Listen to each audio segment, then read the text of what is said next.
అందరికీ మరణాత. ఈ దినమున 14వ దినమున సిలువ ధ్యానమున ఈరోజు వాక్యములు మనం చూచినట్లయితే, యేసుక్రీస్తు ప్రభువారు మనుష్య కుమారుడు సిలువ వేయబడుటకై అప్పగించబడ్డారు. నిజమే, మనందరి కొరకు రక్షణార్థమై ఆయన పాపములకు అప్పగించబడ్డారు, కుట్టేవారికి అప్పగించబడ్డారు, కొరడా దెబ్బలు కొట్టేవారికి అప్పగించబడ్డారు, అవమానములకు అప్పగించబడ్డారు, అపహాస్యాలకు అప్పగించబడినట్లుగా మనం చూస్తూ ఉన్నాము.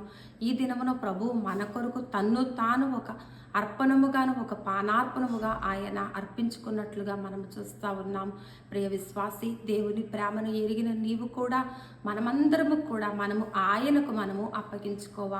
ఒకప్పుడు మన శరీర అవయవములను మనము పాపములకు అప్పగించబడ్డాం. ఒకప్పుడు దేవుని ప్రేమ చేత నీవు వెలిగించబడిన మనము దేవునికి దాసులుగా అప్పగించబడాలి. దేవుని ప్రేమ చేత వెలిగించబడ్డాడు శిష్యుడైన యూదా. కానీ తన యొక్క అవయములను దుర్నీతి సాధనములుగా, తన చేతులు వ్యర్థమైన వాటిని ఆశించాడు. దేవుని నుండి శిష్యత్వానికి దూరమైపోయాడు, దేవుని సహవాసానికి దూరమైపోయాడు. మనము అంత ఘోర పాపము చేయకూడదు. దేవుని కృపను పొందుకోవాలి, దేవుని ప్రేమను పొందుకోవాలి, దేవుని సహవాసములో మన ఆత్మీయత జీవితమును వృద్ధి చేసుకునే భాగ్యమును పొందుకోవాలి. అట్టి కృపను పొందుకున్నటకు దేవుడు మనలందరినీ సిద్ధపరచును గాక.